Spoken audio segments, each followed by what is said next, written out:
श्रीराम समर्थ.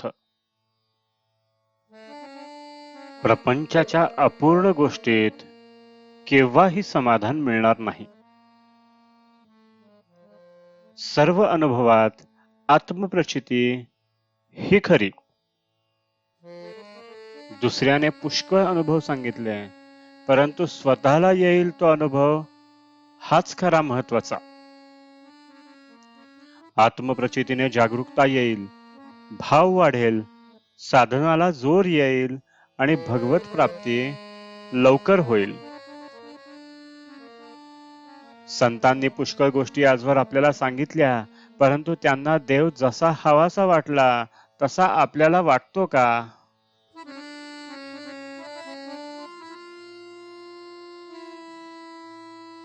प्रपंच करीत असताना भगवंताची आपल्याला आवश्यकता वाटते का?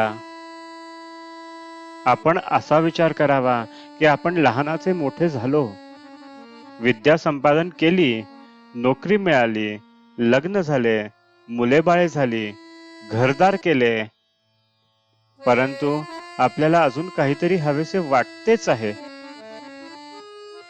हे आपले हवेपण केव्हा संपणार? आपण नोकरी करतो, कोणी वकिली, डॉक्टरकी. नोकरी करणारा मालकाला आपल्याशिवाय दुसरा कोणी नोकर मिळणार नाही म्हणून काही नोकरी करीत नाही, किंवा अशिलाला कोणी दुसरा वकील मिळणार नाही म्हणून वकिली करत नाही. म्हणजेच नोकरीवाला काय, डॉक्टर काय, वकील काय, कोणीही आपापले कर्म केवळ त्या कर्मासाठीच करत नाही, तर त्यातून आपल्याला सुख मिळेल ह्या ईर्ष्येने तो ते करीत असतो.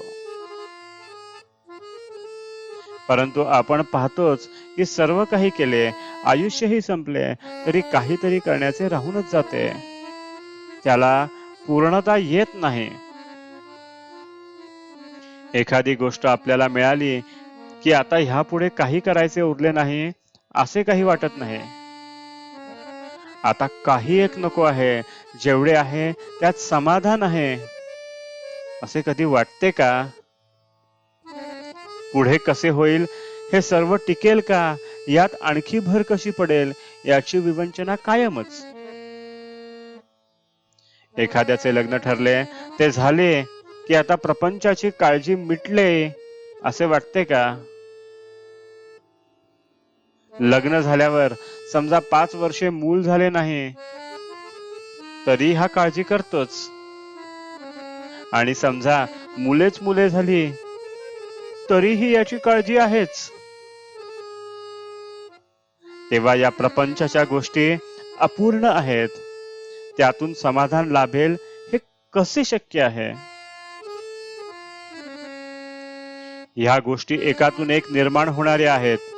ज्या म्हणून सुखाच्या गोष्टी मानल्या, त्या सर्व जरी एकत्र केल्या तरी त्यातून समाधान निर्माण होणार नाही. ज्या गोष्टी अपूर्णच आहेत, त्यातून पूर्ण स्वरूप असलेले समाधान कसे लाभेल? समजा एका वेड्याच्या इस्पितळात 200 वेडे आहेत. जर कोणी म्हणाले की आता 100 वेडे आले की एक शहाणा त्यातून निर्माण होईल, तर हे कधी शक्य आहे का? आजचे बोधवचन: मनुष्याला किती असले म्हणजे पुरे होईल हे ठरलेले नाही. आहे त्या परिस्थितीमध्ये आपण समाधान मानले की जे आहे ते पुरेल. जानकी जीवन स्मरण. जय जय राम.